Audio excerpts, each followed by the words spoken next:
Assalamualaikum warahmatullahi wabarakatuh. Kami dari kelompok F akan memaparkan materi tentang accounting, change, dan error analysis.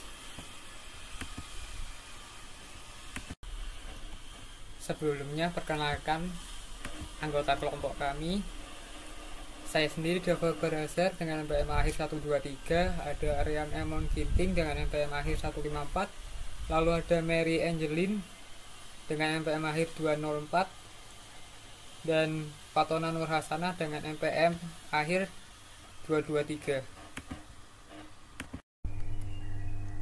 Saya di sini akan membahas tentang perubahan akuntansi.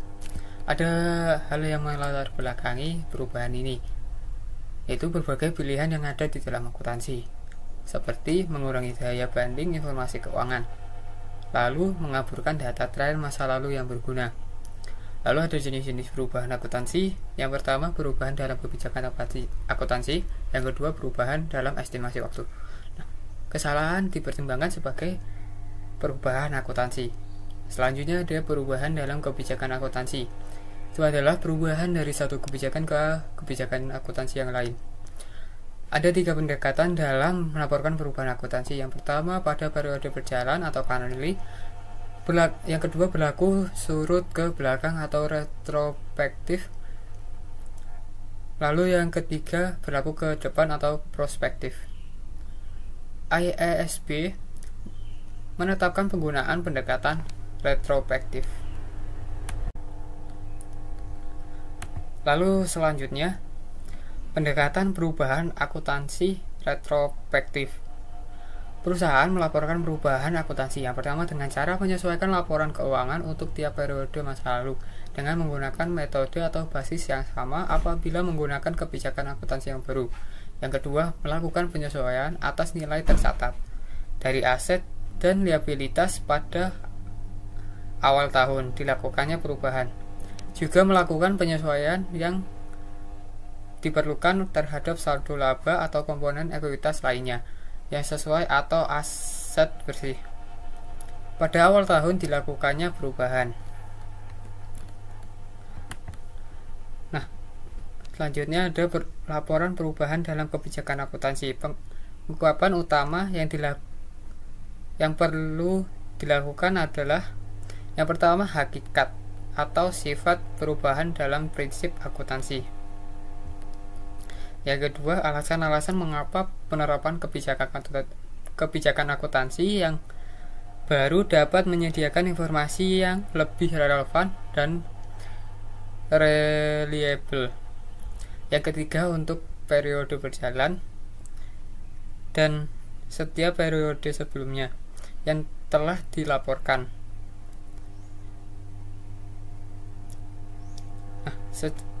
Jumlah penyesuaian itu ada 2 macam.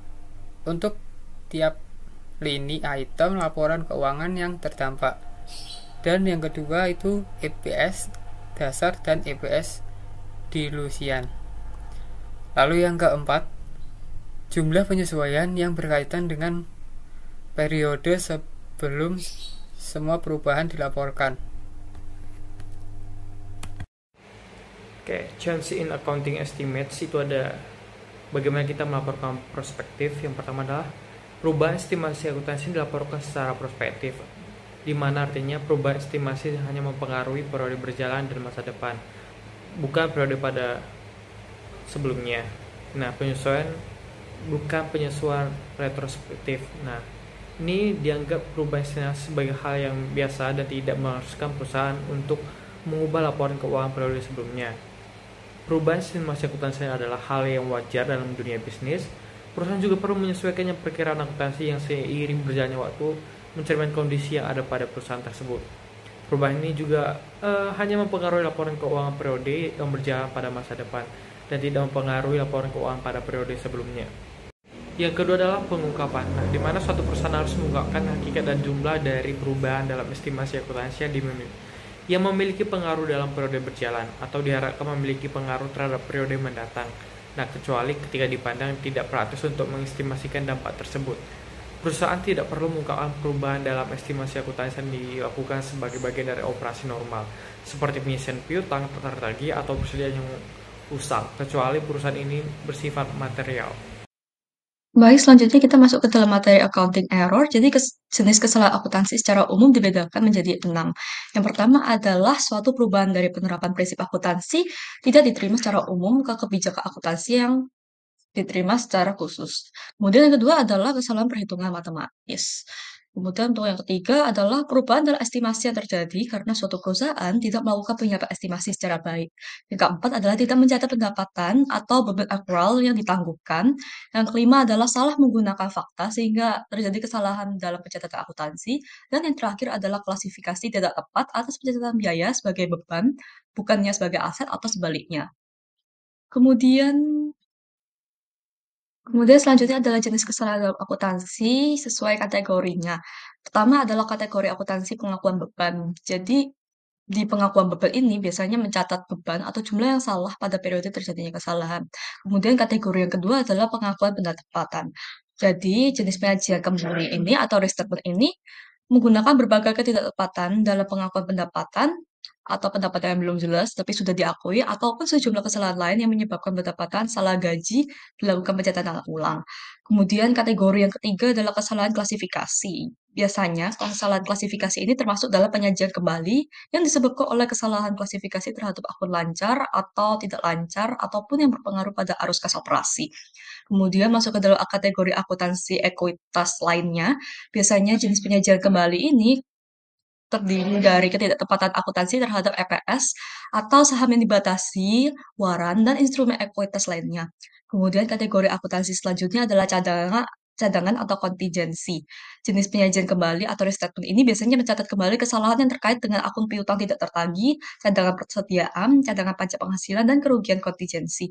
Kemudian yang selanjutnya adalah aset jangka panjang. Biasanya untuk restatement ini berdasarkan penurunan nilai aset pada properti atau depresiasi, property plant and equipment, kemudian goodwill atau item lain yang terkait. Kemudian untuk kategori akuntansi selanjutnya adalah pajak. Jadi untuk restatement ini diambil dari kesalahan yang terkait dengan perbaikan tarif pajak, perlakuan liabilitas pajak yang tidak tepat, dan hal lainnya. Kemudian kategori selanjutnya adalah ekuitas atau OCI, Other Comprehensive Income. Ini mencatat restatement yang berdasarkan ketidaktepatan akuntansi untuk transaksi ekuitas penghasilan, termasuk item valuta asing, revaluasi aset tetap, untuk rugi atau laba rugi yang belum direalisasi pada investasi utang, sekuritas ekuitas, dan instrumen derivatif. Kemudian kategori akuntansi selanjutnya adalah persediaan. Biasanya restatement ini berdasarkan penilaian harga pokok persediaan, kuantitas, dan penyesuaian harga pokok penjualan. Kemudian kategori selanjutnya adalah ekuitas berdasarkan share option. Biasanya share restatement ini berdasarkan akuntansi yang tidak tepat untuk opsi saham karyawan. Dan kemudian untuk kategori akuntansi lain-lain, biasanya menggunakan restatement ini berdasarkan segala bentuk penyajian kembali yang belum tercantum pada daftar di tabel ini, termasuk yang berkaitan dengan ketidaktepatan akuntansi pada akuisisi atau merger. Nah, selanjutnya kita akan membahas mengenai error analisis atau analisis kesalahan dalam laporan posisi keuangan dan laporan laba rugi. Nah, yang pertama untuk kesalahan saling memperbaiki. Nah, untuk kesalahan saling memperbaiki ini tuh kemungkinan terdapat dua skenario. Yang pertama yaitu apabila perusahaan telah menutup pembukuannya pada tahun berjalan. Maka yang pertama, jika kesalahan telah saling memperbaiki, maka tidak diperlukan jurnal. Lalu yang kedua, jika kesalahan belum saling memperbaiki, maka diperlukan jurnal untuk menyesuaikan saldo kini dari saldo laba. Lalu skenario yang kedua yaitu apabila perusahaan belum menutup pembukuannya pada tahun berjalan. Maka yang pertama, jika kesalahan telah saling memperbaiki, maka buat jurnal untuk mengoreksi kesalahan pada periode berjalan dan untuk menyesuaikan saldo awal saldo laba. Lalu yang kedua yaitu jika kesalahan belum saling memperbaiki, maka buat jurnal untuk menyesuaikan saldo awal saldo laba. Nah, selanjutnya yang kedua yaitu kesalahan tidak saling memperbaiki. Maka yang pertama, tidak menutupi kesalahan pada periode akuntansi berikutnya. Lalu yang kedua, perusahaan harus membuat jurnal koreksi sekalipun perusahaan telah menutup pembukuannya. Nah, selanjutnya kita akan masuk ke dalam contoh soal. Ini merupakan contoh soal dari E2 2019, yaitu analisis kesalahan jurnal koreksi. Jadi soalnya yaitu sebagian neraca saldo dari Dickinson Ltd pada 31 Desember tahun 2019 tampak sebagai berikut. Yang pertama ada supply sebesar 2.500 di debit, lalu ada salaries and wages payable sebesar 1.500 di kredit, lalu ada interest receivable sebesar 5.100 di debit, lalu ada prepaid insurance sebesar 90.000 di debit, lalu ada unrelated rent sebesar 0 di kredit, dan yang terakhir ada interest payable sebesar 15.000 di kredit. Nah, selanjutnya kita akan masuk ke dalam pembahasan dari contoh soal. Nah, pembahasan kali ini merupakan pembahasan untuk pembukuan yang belum ditutup. Nah, yang pertama yaitu penghitungan fisik perlengkapan pada 31 Desember tahun 2019 berjumlah 1.100. Nah, maka jurnalnya yaitu ada supplies expense sebesar 1.400 di debit, didapat dari 2.500 dikurangi dengan 1.100. Nah, lalu ada supplies on hand sebesar 1.400 di kredit. Nah, lalu yang kedua yaitu beban gaji akrual pada 31 Desember tahun 2019 berjumlah 4.400. Nah, maka jurnalnya yaitu ada salary and wages expense sebesar 2.900 di debit, lalu ada accrued salaries and wages sebesar 2.900 di kredit. Nah, selanjutnya yang ketiga yaitu ada beban bunga akrual dari investasi berjumlah 4.350 pada 31 Desember tahun 2019. Nah, maka jurnalnya yaitu ada interest revenue sebesar 750 di debit, didapat dari 5.100 dikurangi dengan 4.350. Nah, selanjutnya ada interest receivable sebesar 750 di kredit. Nah, selanjutnya kita masih tetap ke dalam pembahasan untuk pembukuan yang belum ditutup. Nah, yang keempat yaitu bagian polis asuransi yang belum kadaluarsa berjumlah 65.000 pada 31 Desember tahun 2019. Nah, maka jurnalnya yaitu ada insurance expense sebesar 25.000 di debit dan ada prepaid insurance sebesar 25.000 di kredit. Nah, selanjutnya yang kelima yaitu uang sejumlah 24.000 diterima pada 1 Januari 2019 dari sewa gedung untuk tahun 2019 dan 2020. Jumlah tersebut telah dikredit ke akun penghasilan rental. Nah, maka jurnalnya yaitu rental income sebesar 12.000 di debit didapat dari 24.000 dibagi 2, lalu ada unearned net rent sebesar 12.000 di kredit. Nah, selanjutnya yang keenam yaitu depresiasi tahun berjalan telah salah dicatat sebesar 5.000 dari yang seharusnya yaitu sebesar 50.000. Nah, maka jurnalnya yaitu ada depreciation expense sebesar 45.000 di debit dan ada accumulated depreciation sebesar 45.000 di kredit. Nah, sebelumnya kan kita membahas untuk pembukuan yang belum ditutup. Nah, sekarang kita akan membahas untuk pembukuan yang telah ditutup. Nah, contoh soalnya itu masih sama seperti contoh soal yang tadi. Nah, yang pertama yaitu untuk perhitungan fisik perlengkapan pada 31 Desember tahun 2019 berjumlah 1.100. Maka jurnalnya adalah retained earnings sebesar 1.400 di debit dan ada supply sebesar 1.400 di kredit. Nah, selanjutnya yang kedua yaitu ada beban gaji akrual pada 31 Desember tahun 2019 berjumlah 4.400. Nah, maka jurnalnya adalah retained earnings sebesar 2.900 di debit dan ada accrued salaries and wages sebesar 2.900 di kredit. Nah, selanjutnya yang ketiga yaitu ada beban bunga akrual dari investasi berjumlah 4.350 pada 31 Desember tahun 2019.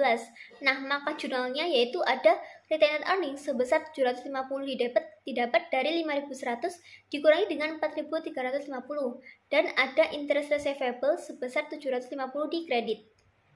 Nah, selanjutnya kita masih ke dalam pembahasan untuk pembukuan yang telah ditutup. Nah, yang keempat yaitu bagian polis asuransi yang belum kadaluarsa berjumlah 65.000 pada 31 Desember tahun 2019. Nah, maka jurnalnya yaitu ada retained earnings sebesar 25.000 di debit dan ada prepaid insurance sebesar 25.000 di kredit. Nah, selanjutnya yang kelima yaitu uang sejumlah 24.000 diterima pada 1 Januari tahun 2019 dari sewa gedung untuk tahun 2019 dan 2020. Nah, jumlah tersebut telah dikredit ke akun penghasilan rental. Nah, maka jurnalnya adalah rental income sebesar 12.000 di debit didapat dari 24.000 dibagi 2, dan ada unearned rent sebesar 12.000 di kredit. Nah, selanjutnya yang keenam, yaitu ada depresiasi tahun berjalan telah salah dicatat sebesar 5.000 dari yang seharusnya yaitu sebesar 50.000. Nah, maka jurnalnya adalah retained earnings sebesar 45.000 didapat dan ada accumulated depreciation sebesar 45.000 di kredit. Baik, sekian video presentasi dari kelompok kami. Kurang lebihnya mohon maaf. Terima kasih. Wassalamualaikum warahmatullahi wabarakatuh.